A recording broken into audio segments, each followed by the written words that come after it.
ने मेरी पहले क्लासेस लगाई हैं, हम लोग ह्यूमन फिजियोलॉजी का डाइजेस्टिव सिस्टम कर रहे हैं। अब ये चैप्टर एंड होने को आया है। हमने पहले डाइजेस्टिव सिस्टम का पूरा स्ट्रक्चर किया, फिर बक्कल कैविटी की बात करी, फिर एसोफेगस की बात करी, फिर स्टमक के ग्लैंड्स करे, फिर हमने लिवर के ऊपर एक क्लास पूरी लगाई थी क्योंकि लिवर बहुत ही इंपॉर्टेंट है। ठीक है, आज हम पैंक्रियाज पे ध्यान देंगे और स्मॉल इंटेस्टाइन पे ध्यान देंगे। अब 2-3 लेक्चर्स में ये खत्म हो जाएगा चैप्टर, तो एंड का है, तो अपने पुराने चैप्टर्स भी तुम्हें रिवाइज, जो क्लासेस हैं वो रिवाइज करके आनी है। ठीक है, ताकि बिल्कुल ऐसे हो जाए कि कोई भी क्वेश्चन लाओ, अब बताओ, अब मैं बताता हूँ कि डाइजेस्टिव सिस्टम में से एक भी क्वेश्चन हो जो मुझे ना आता हो। ठीक है, तैयारी अब सही से करनी शुरू कर दो। चलो पैंक्रियाज की बात करते हैं। याद है तुम्हें, इसके ऊपर यहां लिवर था,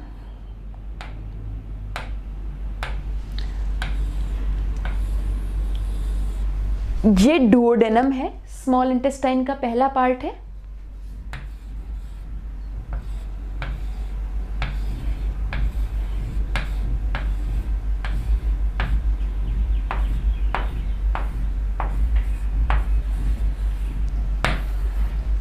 स्मॉल इंटेस्टाइन का पहला पार्ट है डुओडेनम, उसके ऊपर लिवर रखा हुआ है, उसके नीचे पैंक्रियाज रखी हुई है। लिवर में से डक्ट आती है, याद है, यहां से गॉल ब्लैडर है, ये डक्ट आती है कॉमन बाइल डक्ट, ये अंदर घुस जाती है पैंक्रियाज के, फिर पैंक्रियाज की डक्ट से ज्वाइन कर जाती है।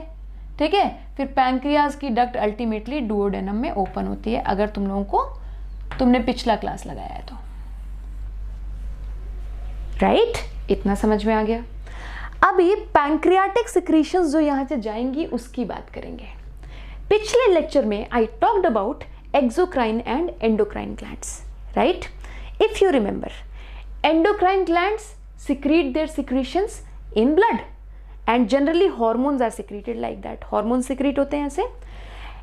एक्सोक्राइन सिक्रीशंस कैसे होती हैं? ब्लड में सिक्रीट नहीं होती हैं, वो डक्ट के थ्रू किसी सरफेस पे सिक्रीट होती हैं।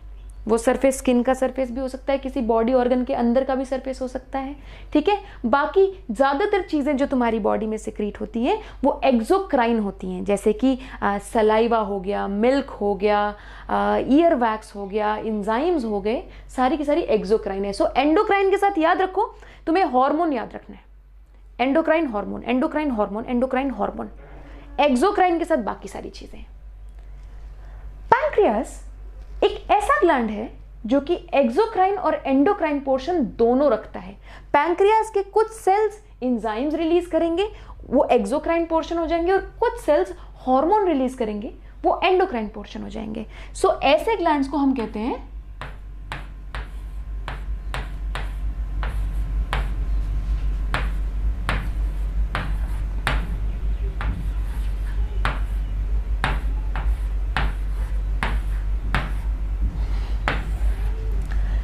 हेटेरोक्राइन ग्लैंड।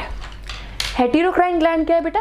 एक्सोक्राइन और एंडोक्राइन पोर्शन अगर एक साथ है तो उसको हेटेरोक्राइन ग्लैंड कहते हैं। अब देखो, पैंक्रियाज में मेजॉरिटी पोर्शन एक्सोक्राइन है, majority portion of pancreas is exocrine, that means it is secreting what?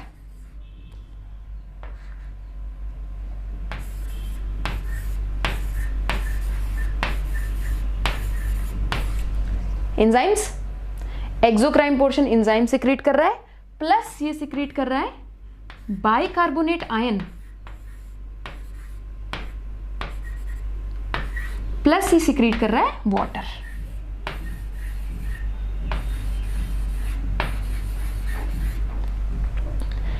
Pancreas का जो एक्सोक्राइन पोर्शन है वो एंजाइम सिक्रीट करता है।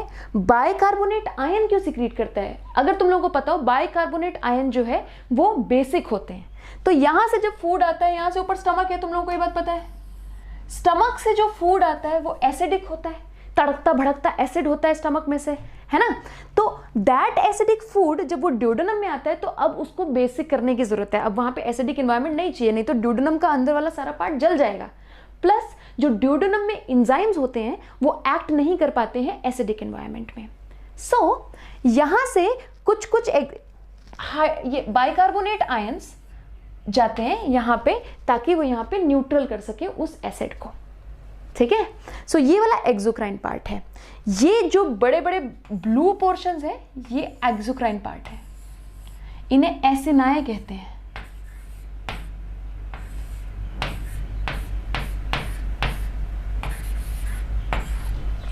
एसिनाए, ACINI, acinus singular, acinae plural. Acinae से ही सारी सिक्रीशंस निकलती हैं, enzymes, bicarbonate, water. 99% of pancreas acinae से बना हुआ है, मतलब मेजॉरिटी एक्सोक्राइन पोर्शन आ गया। एंडोक्राइन पोर्शन जो है इसका, ये जो छोटा छोटा वाला पोर्शन है, ये सिर्फ 1% से 2% है।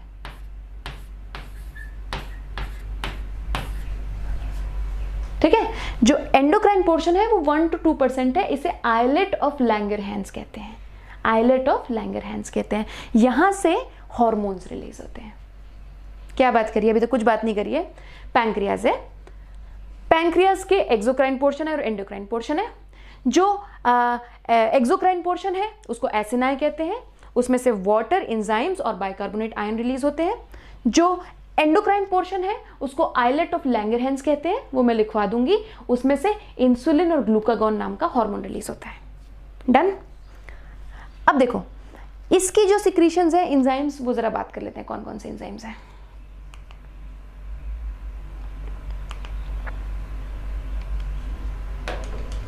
तुम्हें याद है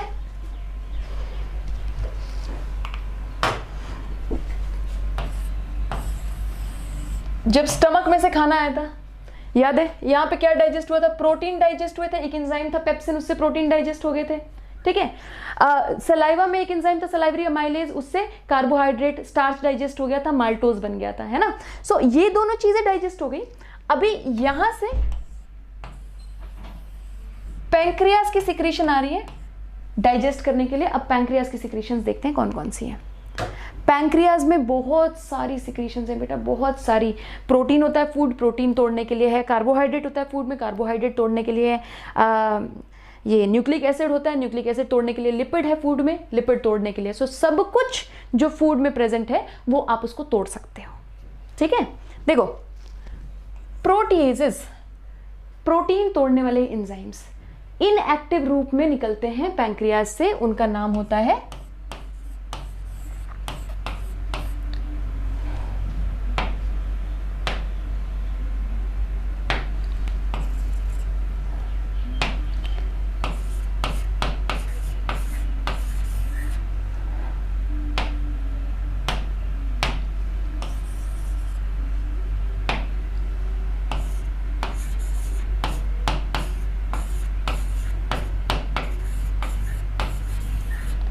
पहला एंजाइम है ट्रिप्सिनोजेन।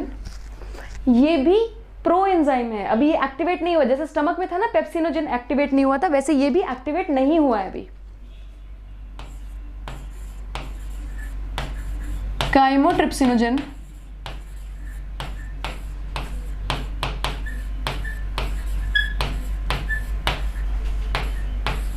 प्रो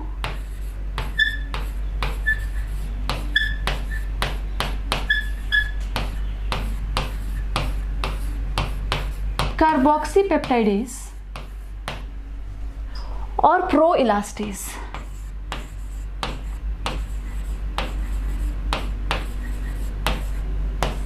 हाँ बेटा जी, 4 एंजाइम है, प्रोटीज रिलीज हो रहे हैं। कौन कौन से?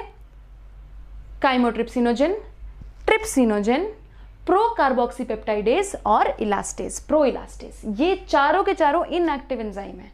तो देखो चारों इनएक्टिव एंजाइम यहां पे घुस जाएंगे। अब यहां पे वो एक्ट करेंगे। अब उनको एक्ट करने के लिए पहले एक्टिवेट होना पड़ेगा। तो एक्चुअली में क्या होता है, स्मॉल इंटेस्टाइन के अंदर यहाँ पे कुछ एंजाइम के मॉलिक्यूल्स लगे होते हैं यहाँ पे,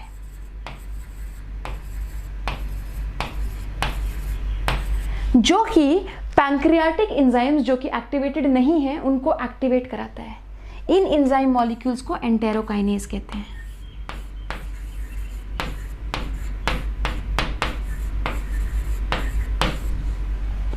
ठीक है बेटा, पैंक्रियाज से प्रोटियोलाइटिक एंजाइम्स रिलीज होते हैं। ट्रिप्सिनोजेन, काइमोट्रिप्सिनोजेन, प्रो कार्बोक्सीपेप्टाइडेज और प्रो इलास्टेज, 4 हो गए। अब उनको एक्टिवेट करने की बारी आई है। तो स्मॉल इंटेस्टाइन में एक एंजाइम है एंटेरोकाइनेज जो कि उन्हें एक्टिवेट करेगा। यहाँ पे ट्रिप्सिनोजन जैसे ही आएगा बेटा पे जाके एक्टिव करना है। यहां पे जाके एक्टिव करने के लिए एक एंजाइम है एंटेरोकाइनेज। देखो जहां पे वर्ड एंटेरो वर्ड आ गया ना, ये ध्यान से देख लो, ये वर्ड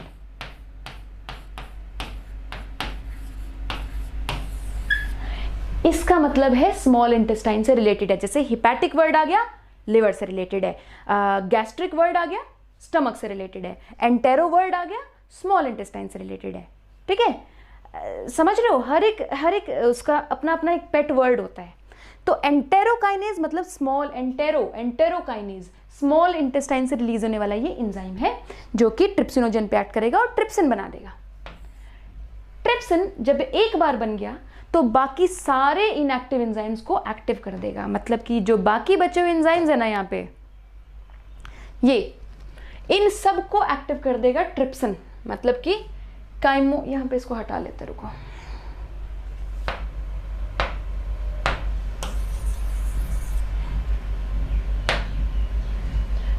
काइमोट्रिप्सिनोजन को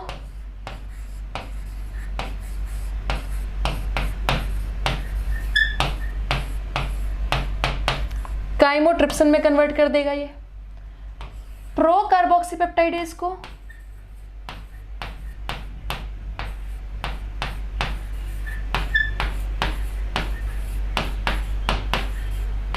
कार्बोक्सीपेप्टाइडेज में कर देगा। देखो क्या करना है, इनका जेन हटा देना है। ट्रिप्सिनोजेन का जेन हटा देना है, ट्रिप्सिन बन गया। काइमोट्रिप्सिनोजेन का जेन हटा देना है, काइमोट्रिप्सिन बन गया। प्रो कार्बोक्सीपेप्टाइडेज का प्रो हटा देना है, कार्बोक्सीपेप्टाइडेज बन गया। तो किसी का पीछे वाला पोर्शन हटाना है, किसी का आगे वाला पोर्शन हटाना है। ठीक है, प्रो कार्बोक्सीपेप्टाइडेज का कार्बोक्सीपेप्टाइडेज बन गया। और एक जो दूसरा लिखा था, लास्ट वाला लिखा था प्रो इलास्टेज, दोबारा लिख देती हूं।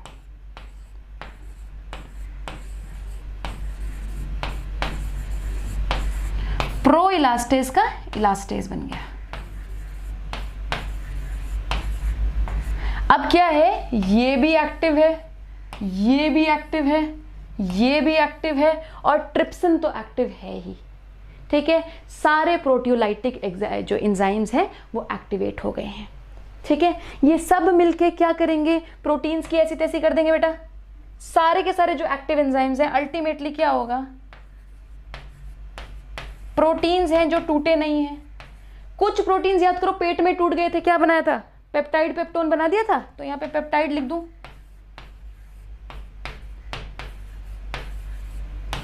अल्टीमेटली ये और भी छोटे टुकड़ों में टूट जाएंगे इन सभी एक्टिव एंजाइम्स की वजह से। कौन कौन सा एक्टिव एंजाइम, ट्रिप्सिनोजन का ट्रिप्सिन बन गया, काइमोट्रिप्सिनोजन का काइमोट्रिप्सिन बन गया, प्रो कार्बोक्सीपेप्टाइडेज का कार्बोक्सीपेप्टाइडेज बन गया और प्रो इलास्टेज का इलास्टेज बन गया।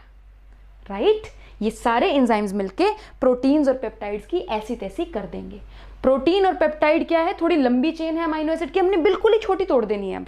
अब अल्टीमेटली पूरी तो नहीं तोड़ेंगे, अमाइनो एसिड की चेन तोड़ देनी है। जैसे 2 अमाइनो एसिड की चेन ऐसे बन जाएगा। इसको क्या बोलेंगे, डाइपेप्टाइड।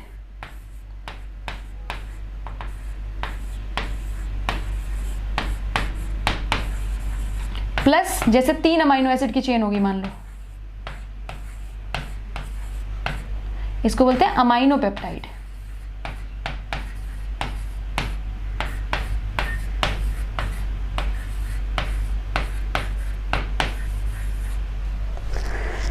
ये होना बेटा, अल्टीमेटली मेन रिएक्शन तुम्हारा ये नीचे वाला रिएक्शन है, ये वाला रिएक्शन है। इसको नोट डाउन कर लो, फिर एक बार दोबारा बता रही हूं क्या किया है। अभी टाइम है स्क्रीनशॉट लेने का।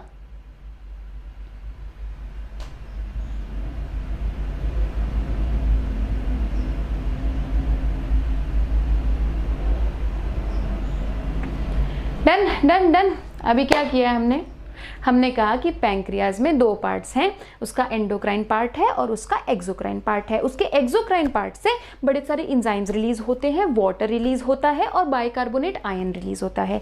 अगर मैं एंजाइम्स की बात करूं, वो एसिनाई से रिलीज होते हैं जो कि 99% ऑफ द पैंक्रियाज बनाते हैं, है ना। अगर मैं एंजाइम्स की बात करूं तो ये बड़े सारे प्रकार के एंजाइम्स होते हैं।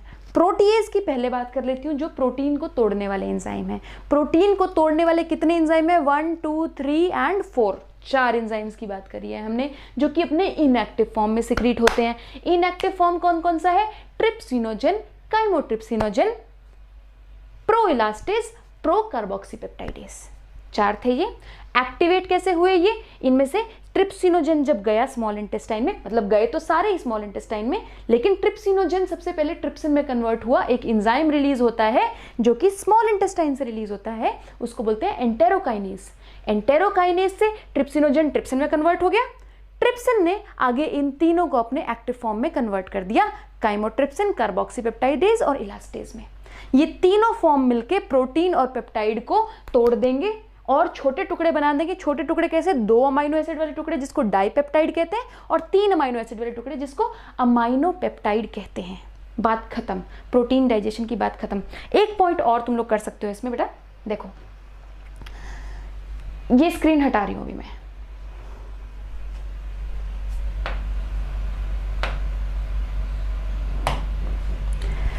प्रोटीएजेस 2 प्रकार के होते हैं बेटा।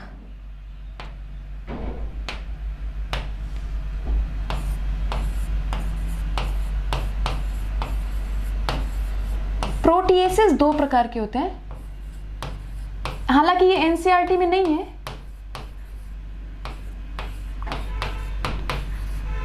पेप्टाइडेज और एक्सोपेप्टाइडेज, लेकिन कभी कभी एग्जाम में क्वेश्चन आ जाता है।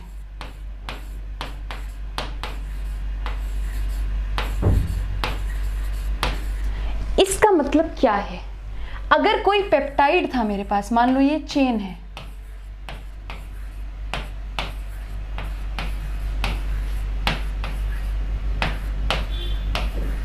चेन है ना, पेप्टाइड एक चेन है ना, अगर आप उसको बीच में से कहीं भी काट देते हो तो वो एंडोपेप्टाइडेज कहलाता है, क्योंकि वो अंदर से काटता है। एंडोपेप्टाइडेज मतलब अंदर से काटता है, ठीक है। अगर आप बाहर से एक एक करके निकालते हो, ऐसे यहां से या यहां से, इसको आप एक्सोपेप्टाइडेज कहते हो, ठीक है, क्योंकि ये बाहर से काट रहा है, ठीक है। एंडोपेप्टाइडेजेस ज्यादातर आपके जो पैंक्रियाटिक प्रोटियोलाइटिक एंजाइम्स हैं वो एंडोपेप्टाइडेजेस हैं। एक्सोपेप्टाइडेजेस में आप एक पढ़ सकते हो, कार्बोक्सीपेप्टाइडेज।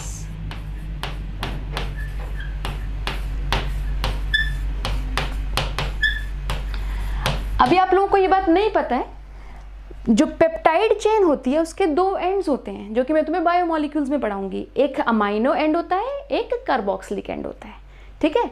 तो जो कार्बोक्सिलिक एंड से अमाइनो एसिड निकाले वो कार्बोक्सीपेप्टाइडेज होता है, ठीक है। सो एक्सोपेप्टाइडेज में एक एग्जांपल लर्न कर लेना, कार्बोक्सीपेप्टाइडेज। बाकी ट्रिप्सिन, काइमोट्रिप्सिन, ये सब एंडोपेप्टाइडेज हैं, ठीक है, पहली बात। दूसरी बात, तुम्हें मैंने कहा था बच्चों में जो मिल्क की डाइजेशन होती है, केसिन मिल्क प्रोटीन होता है, बच्चों में कहां डाइजेस्ट होता है? याद है, यहां पे रेनिन एंजाइम था स्टमक के अंदर। पहले रेनिन से, केसिन से पैराकेसिन बनता है, फिर उसके ऊपर पेप्सिन डाल देते हैं, फिर पेप्सिन से वो पूरा डाइजेस्ट हो जाता है, पेप्टाइड बना लेता है। मैंने कहा था बच्चों में होता है, ऐसा बड़ों में नहीं होता। अब जैसे मैंने मिल्क पिया या तुमने मिल्क पिया, तो तुम्हारे अंदर ऐसा नहीं होगा। तुम्हारे अंदर क्या होगा? ये केसिन स्मॉल इंटेस्टाइन में जाएगा बिना डाइजेस्ट हुए, फिर पैंक्रियास से काइमोट्रिप्सिन और ट्रिप्सिन उसके ऊपर एक्ट करेंगे और फिर वो जाके ब्रेक डाउन होएगा पेप्टाइड्स में, ठीक है। काइमोट्रिप्सिन उसको पहले पैराकेसिन में चेंज करेगा और फिर ट्रिप्सिन उसके ऊपर एक्ट करेगा, उसको पेप्टाइड्स में तोड़ेगा। तो जो काम वहां पे रेनिन और पेप्सिन कर रहे थे ना, वहां पे ये काम केसिन के लिए कौन करेगा? काइमोट्रिप्सिन और trypsin. I hope I am very clear, ठीक है। प्रोटियोलाइटिक एंजाइम्स की बात खत्म, आगे चलते हैं। I am going to rub this, so have a screenshot.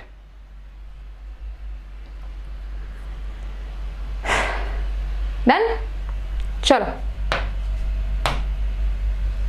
Proteases हो गए पूरे। अब आ जाओ नीचे, पैंक्रियाटिक अमाइलेज। अमाइलेज किसको तोड़ता है? अमाइलोज को तोड़ता है। अमाइलोज कौन सा होता है? स्टार्च का एक पार्ट होता है, उसको अमाइलोज कहते हैं।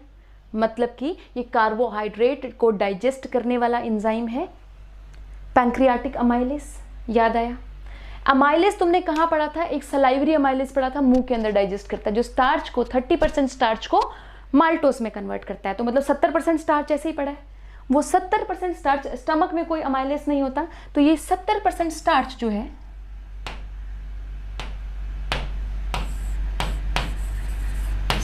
जो बाकी बचा हुआ स्टार्च था वो अब इस एंजाइम से एक्ट अपॉन होएगा और यहां पे माल्टोज में टूटेगा।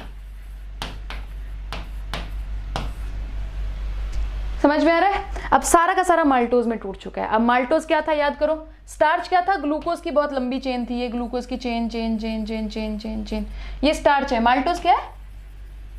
2 ग्लूकोज थे। अब ये 2 ग्लूकोज वाली चेन टूट गई है, लेकिन अभी पूरा सिंगल सिंगल ग्लूकोज नहीं होएगा, वो स्मॉल इंटेस्टाइन के खुद के जब एंजाइम्स आएंगे तब होगा। अभी ये डाइजेशन स्मॉल इंटेस्टाइन में हो रहा है, लेकिन ये स्मॉल इंटेस्टाइन के एंजाइम से नहीं हो रहा है ना, ये पैंक्रियास के एंजाइम से हो रहा है ना, तो अभी माल्टोज में टूटा है। ठीक है, आगे देखो। पैंक्रियाटिक लाइपेज, पहले तुमने एक लाइपेज पढ़ा है कहाँ पे? गैस्ट्रिक लाइपेज, जो कि स्टमक में बहुत थोड़ी देर के लिए एक्ट करता है, क्योंकि उसे पीएच सही नहीं मिल रहा है। स्टमक का पीएच कितना होता है? 1.8 होता है, उसमें वो सही से एक्ट नहीं कर पाता है ना? याद आया? तो अब मेजॉरिटी ऑफ लिपिड यहां टूटेगा। लिपिड इसके एक्ट करने से, लिपिड क्या होते हैं? ट्राइग्लिसराइड्स होते हैं, याद आया? ग्लिसरॉल के साथ 3 चीजें होती हैं बेटा, क्या? फैटी एसिड्स, फैटी एसिड्स,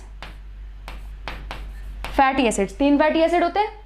अभी एक फैटी एसिड निकाल दूंगे तो क्या बन जाएगा? डाइग्लिसराइड।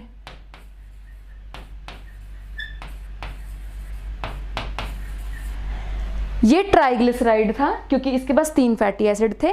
लिपिड्स को ट्राइग्लिसराइड भी कहते हैं, अगर तुमने पिछले लेक्चर रिवाइज किए हो तो।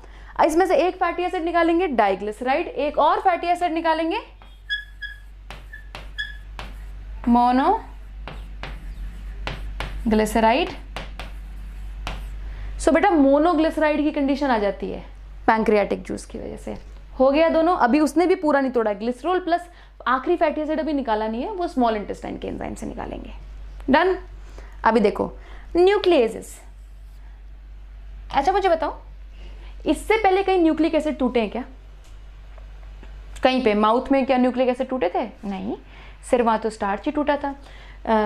स्टमक में कहीं न्यूक्लिक एसिड टूटा था? नहीं, वहाँ तो सिर्फ प्रोटीन टूटा था पेप्सिन से, और थोड़ा सा गैस्ट्रिक लाइपेज से लिपिड टूटा था। अच्छा, और तो अब तो सीधा पैंक्रियाज में आ गए। लिवर कोई एंजाइम रिलीज कर रहा है क्या डाइजेशन के लिए? नहीं कर रहा, वो बाइल कर रहा है, बाइल में कोई एंजाइम नहीं होता है। तो पहली बार न्यूक्लिक एसिड का डाइजेशन यहीं पे होगा। न्यूक्लिक एसिड 2 प्रकार के होते हैं, कौन कौन से?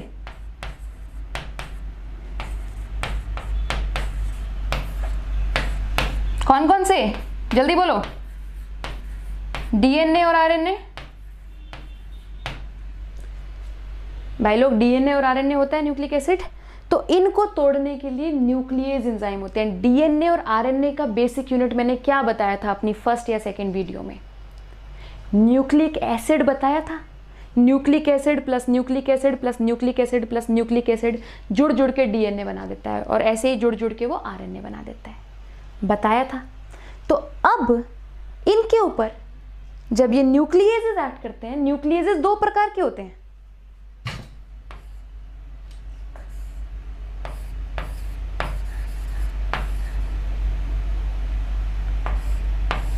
डीएनएज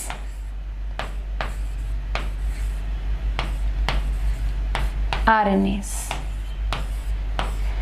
डीएनए को न्यूक्लियोटाइड्स में तोड़ने वाला डीएनएज, आरएनए को न्यूक्लियोटाइड में तोड़ने वाला आरएनएज। मतलब डीएनए और आरएनए के टुकड़े करने हैं हमने, अभी न्यूक्लियोटाइड में तोड़ने हैं बेटा। ठीक है, चलो तोड़ दें। यहाँ पे डीएनएज एक्ट करा देते हैं, यहाँ पे आरएनएज एक्ट करा देते हैं। क्या बना? न्यूक्लियोटाइड बन गए। यहाँ पे भी न्यूक्लियोटाइड बन गए। बस न्यूक्लियोटाइड से आगे नहीं तोड़ना है। मेरे होनहार बच्चों को, किसी को ये पता है कि न्यूक्लियोटाइड से आगे क्या होता है? बताया था मैंने, न्यूक्लियोटाइड 3 चीजों का बनता है, शुगर, नाइट्रोजनस बेस और फॉस्फेट का, अगर तुम लोगों को याद हो। ये 3 चीज़ों में भी हम तोड़ेंगे पर अभी नहीं। पैंक्रियाटिक जूस का काम सिर्फ इतना है। अब आखिरी हथौड़ा बजना है। तुम देख लो डाइजेस्टिव सिस्टम कितने मजे लेता है, थोड़ा सा माउथ में तोड़ दिया, थोड़ा सा पेट में तोड़ दिया, थोड़ा सा पैंक्रियाटिक जूस की वजह से तोड़ दिया। खैर लिवर ने तो कुछ तोड़ा ही नहीं, उसने तो सिर्फ एमल्सिफिकेशन करी थी। अब मेन जो आखिरी हथौड़ा पड़ना है, जिसने बिल्कुल छोटे छोटे छोटे छोटे टुकड़े कर देने हैं, वो अल्टीमेटली स्मॉल इंटेस्टाइन के खुद के एंजाइम्स की वजह से होगा। सो आखिरी डाइजेशन जो होता है step, that is because of the enzymes of small intestine. Okay, small intestine के खुद के भी एंजाइम्स होते हैं, और वो जो लिवर और पैंक्रियास से कलेक्ट कर रहा है वो तो कर ही रहा है। इसको स्क्रीनशॉट ले लो बेटा ताकि आगे चल सकूं। बस पैंक्रियासिस के एंजाइम खत्म हो गए बेटा अभी।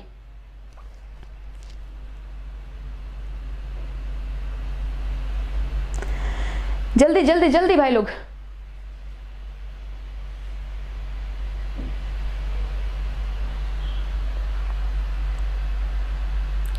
डन।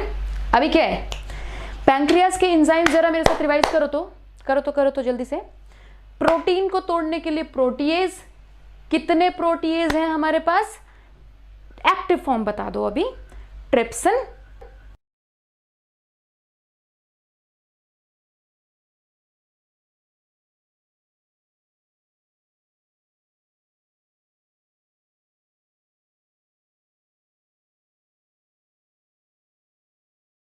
देन लिपिड को तोड़ने के लिए हमारे पास क्या था, पैंक्रियाटिक लाइपेज। लिपिड को तोड़ने के लिए बहुत इजी सा नाम है।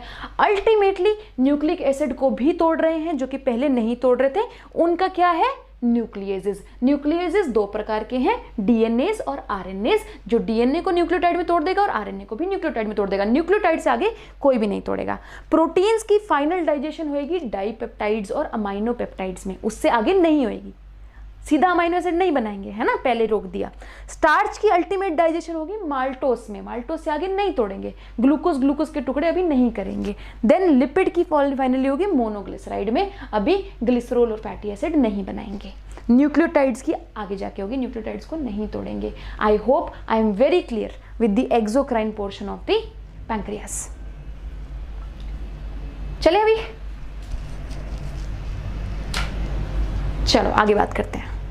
अभी देखो डायग्राम में मैंने क्या कहा था, पहले डायग्राम पे आओ। मैंने कहा था पैंक्रियाज एक हेटेरोक्राइन ग्लैंड है, उसका एक एक्सोक्राइन पोर्शन है, उसका एक एंडोक्राइन पोर्शन है। एक्सोक्राइन पोर्शन से मैंने क्या कहा था बेटा, एंजाइम्स निकल रहे हैं, सारे एंजाइम्स पढ़ लिए तुम लोगों ने अभी। बाइकार्बोनेट आयन निकल रहा है, काहे को, क्योंकि स्टमक से जो खाना आ रहा है वो बहुत एसिडिक था, उसको भैया उसको शांत करना है, वो जो तड़कता भड़कता है उसको शांत करना है। देन वाटर रिलीज हो रहा है, ठीक है। ये सब एक्सोक्राइन पार्ट से रिलीज हो रहा है। एक्सोक्राइन पार्ट को क्या बोलते हैं, एसिनस सिंगुलर, एसिनाए प्लूरल, ठीक है। साथ में मैंने एक डॉट बनाई थी, छोटे छोटे छोटे छोटे डॉट। अगर 99% एसिनाए है, अगर 99% एसिनाए है तो 1% ही एंडोक्राइन पोर्शन है। एंडोक्राइन पोर्शन क्या था, जो हार्मोन्स रिलीज करता है, जो हार्मोन रिलीज करता है। तो वो 1% 2% जो टिश्यू है जो हार्मोन रिलीज करता है, उसके बारे में देख लेते हैं। वैसे ऐसे ही तुम्हें एंडोक्राइन वाले पार्ट में भी आएगा, जो तुम्हारा एंडोक्राइन वाला चैप्टर है, बट कोई बात नहीं।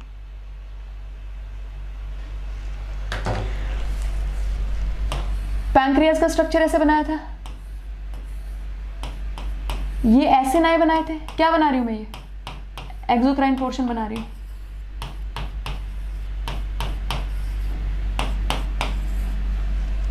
एसिनाए बनाया।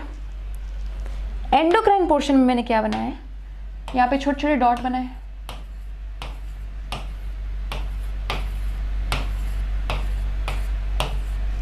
कितना परसेंट टिश्यू है ये, 1 to 2% टिश्यू,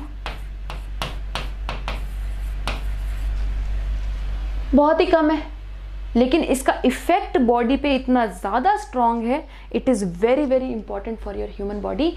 ये जो छोटी छोटी डॉट्स हैं, इनका नाम है आइलेट ऑफ लैंगरहांस।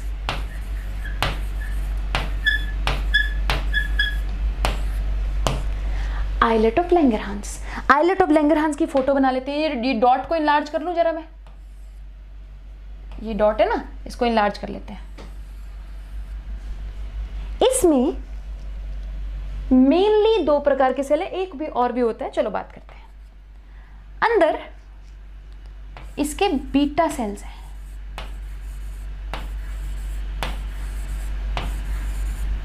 और बाहर इसके अल्फा सेल्स हैं। ठीक है, और एक और स्पेशल प्रकार का सेल है यहां पे। ठीक है, islet of Langerhans endocrine portion है, सिर्फ 1 से 2% होता है पैंक्रियाज का, और उसमें 3 प्रकार के सेल्स हैं, अल्फा सेल, बीटा सेल और एक और सेल फाइनली। वो इतना इंपॉर्टेंट नहीं है इसलिए उसका मैं नाम नहीं करा रही हूं। तुम्हें याद होगा पिछले लेक्चर में मैंने क्या कराया था कि एक रिलीज होता है, एक हार्मोन रिलीज होता है जब हमने खाना खाया होता है, ब्लड शुगर बढ़ गई होती है। अभी ब्लड शुगर को कम करना है क्योंकि इतना शुगर तो बॉडी के लिए सही नहीं है ना। तो शुगर एक लड़की की तरह है, उसको सेल्स में भगाने के लिए एक अंकल आता है, बूढ़ा अंकल, उसका नाम क्या था? इंसुलिन था, इंसुलिन विच डिक्रीजेस ब्लड शुगर। वो इंसुलिन यहां से रिलीज होता है बीटा सेल्स से।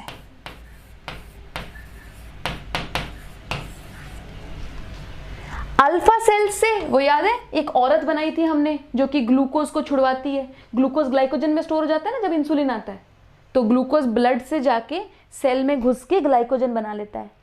जब बॉडी को ग्लूकोज की जरूरत होती है तो एक और हार्मोन आता है, वो सेल को कहता है कि भैया ग्लाइकोजन को तोड़ो, दोबारा से ग्लूकोज को निकालो। यही बात हुई थी, तो वो यहां से अल्फा सेल से रिलीज होता है।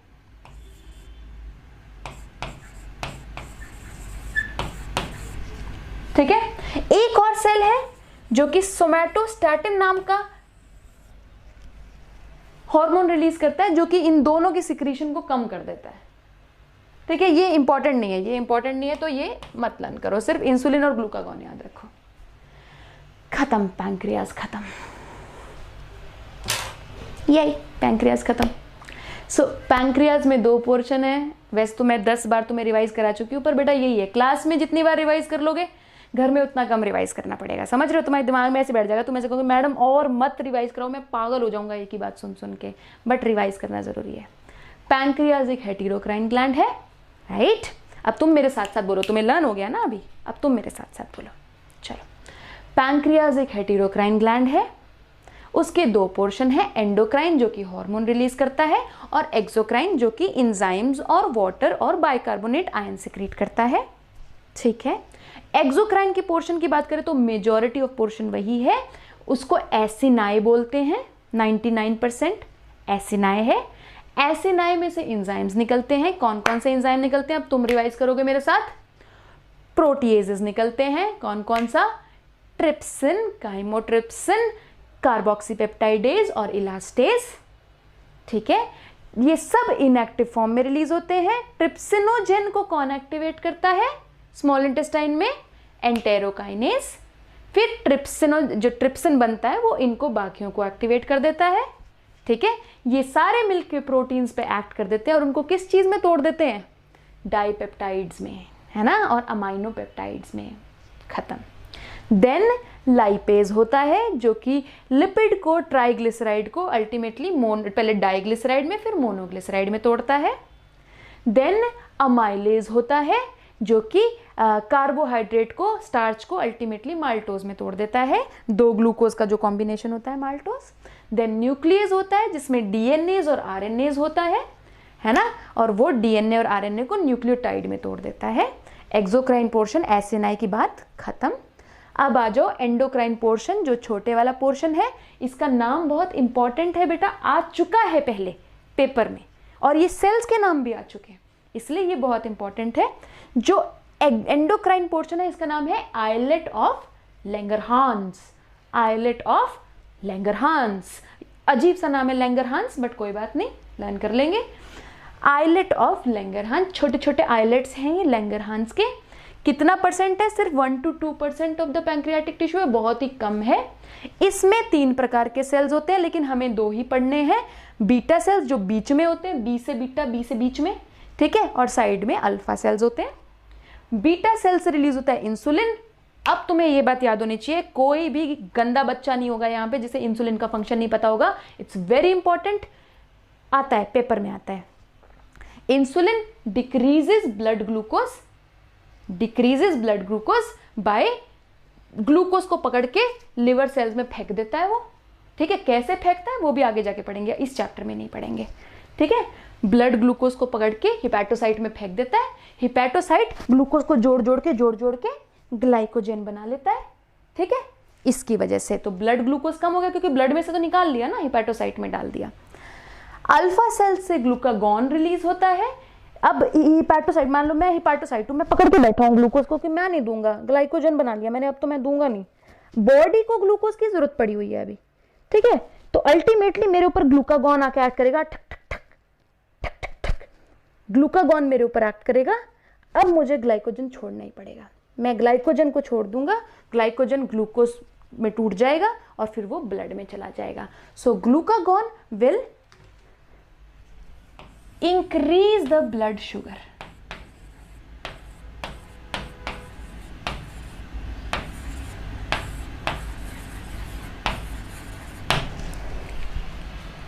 ठीक है, इसका स्क्रीनशॉट लेना तो लो बेटा, फिर आगे चलते हैं। मैं साइड में जाती हूँ, रुको रुको रुको।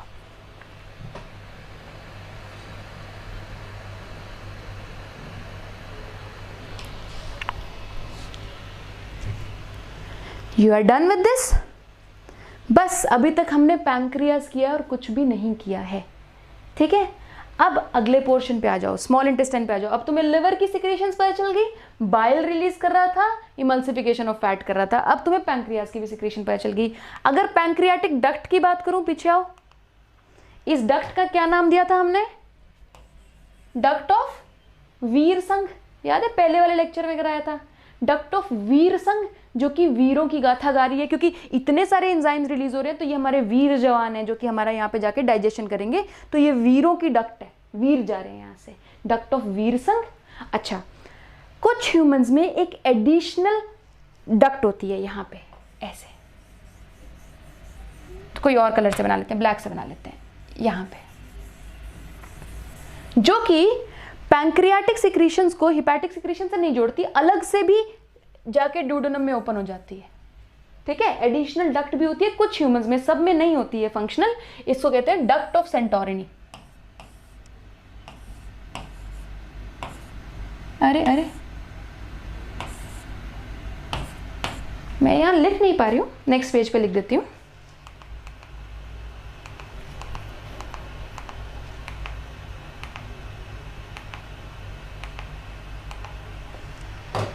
समझ रहे हो, पैंक्रियाटिक जो एक्सोक्राइन सिक्रीशन है उनके लिए एक और डक्ट होती है, कुछ इंडिविजुअल्स में, सब में नहीं होती, उसको डक्ट ऑफ सेंटोरिनी कहते हैं। बट ये तुम्हें पेपर में नहीं आएगा, सो अगर तुम नहीं भी लिखोगे तो चल जाएगा। जो लिखना चाहते हैं SAN सेंटोरिनी, TORINI, जो एडिशनल डक्ट है। ठीक है, तुम ये बात तो समझ गए हो ना कि जो एक्सोक्राइन पोर्शन है उसके लिए ही डक्ट्स हैं, मतलब एंजाइम्स के लिए ही डक्ट्स हैं, एंजाइम्स डक्ट में सिक्रीट होंगे। जो इंसुलिन ग्लूकागॉन है वो ब्लड में सिक्रीट होएगा, वो ब्लड सप्लाई से जाएगा। इंसुलिन ग्लूकागॉन के लिए डक्ट नहीं है, this is for enzymes. I hope you understand that this portion is going to secrete insulin and glucagon in blood stream, because endocrines secrete everything in bloodstream, right? Right, done. Let's move to small intestine.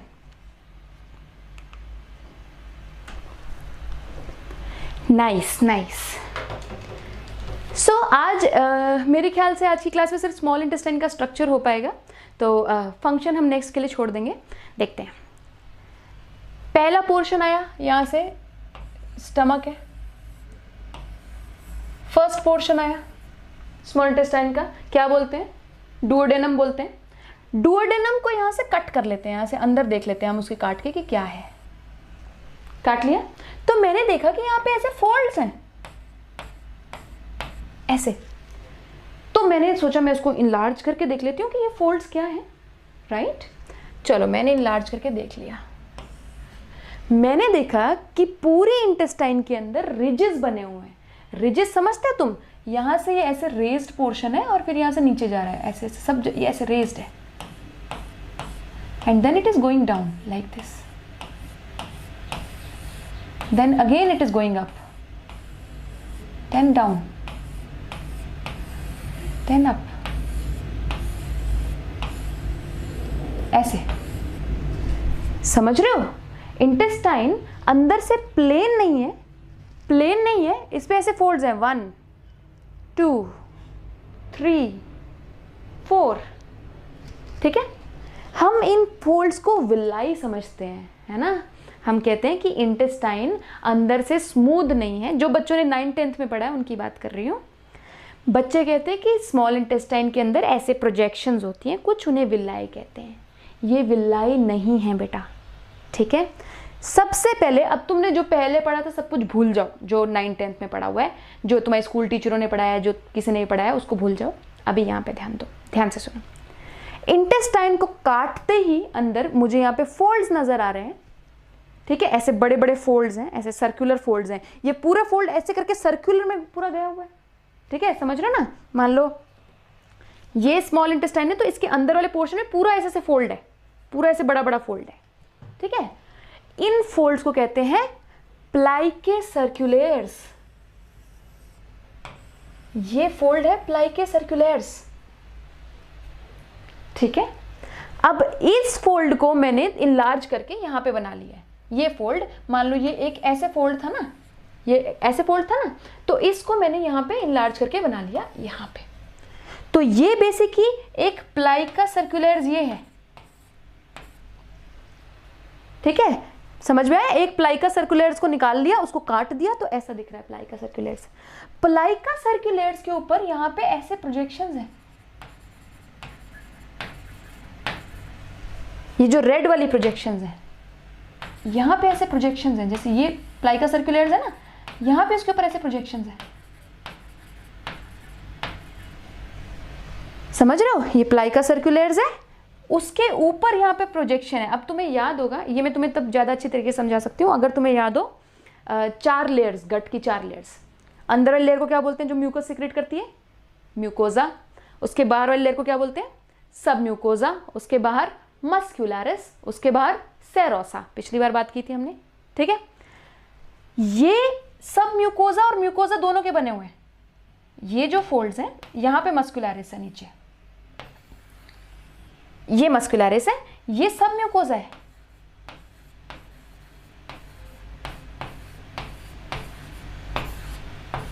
ये सब mucosa है और ये ऊपर वाली mucosa है जो red वाली है,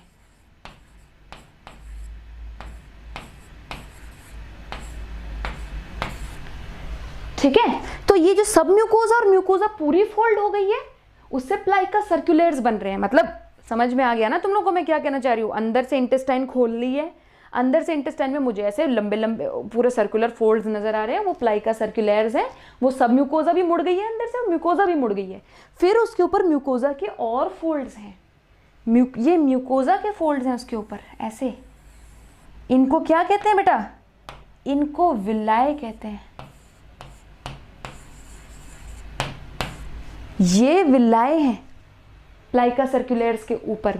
और विलाय तुम समझ रहे हो, सबसे अंदर विलाय है। अब विलाय की ये वाली सरफेस सेल से बनी हुई है, ऐसे सेल्स है, ऑफ कोर्स सेल तो है ही है। इन सेल्स को अगर मैं इनलार्ज कर दूं तो बेटा तुम्हें मैंने अभी एपिथेलियम वाला चैप्टर नहीं कराया है, आई एम सो सॉरी, तुम्हें थोड़ी सी परेशानी होगी अभी समझने में। बट ये समझो, हमारी बॉडी में 4 प्रकार का टिश्यू होता है। Epithelial tissue, nervous tissue, muscular tissue और एक और रह गया, कौन सा? एपिथेलियल, नर्वस, मस्कुलर और कनेक्टिव टिश्यू, ठीक है। एपिथेलियल टिश्यू का काम होता है किसी भी सरफेस को कवर करना है। हालांकि ये मैंने पहले अपनी किसी वीडियो में बताया हुआ है। अगर मेरी स्किन बाहर से कवर्ड है तो ये एपिथेलियल टिश्यू से कवर्ड है। अगर मेरा स्टमक अंदर से लाइंड है, मान लो ये स्टमक है, अंदर से भी लाइंड है ना ये, तो ये एपिथेलियल टिश्यू के सेल से लाइंड है। अगर ये बाहर से लाइंड है, ये भी एपिथेलियल टिश्यू के सेल से लाइंड है। तो इंटेस्टाइन भी सबसे अंदर एपिथेलियल टिश्यू से ही लाइंड होगी। तो वो कौन सा एपिथेलियल टिश्यू होता है? वो कॉलमनर एपिथेलियम टिश्यू होता है। कॉलमनर एपिथेलियल टिश्यू ऐसे ऐसे दिखता है, लंबा होता है, वो लेंथ में होता है, ऐसे लंबे लंबे कॉलम्स होते हैं, ठीक है। विलाय के ऊपर जब ये कॉलमनर एपिथेलियल टिश्यू होता है तो ये कॉलमनर एपिथेलियल टिश्यू की ऐसे ना साइटोप्लाज्म की ऐसे बन जाती हैं, फिंगर्स बन जाती हैं। इनको माइक्रोविलाय कहते हैं।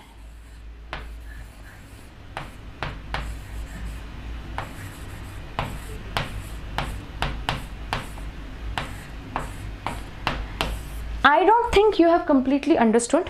बस आज की क्लास यहीं पे ख़त्म करते हैं, थोड़ी देर में बस ये वाली पोर्शन समझ लो, फिर आज की क्लास ख़त्म करते हैं।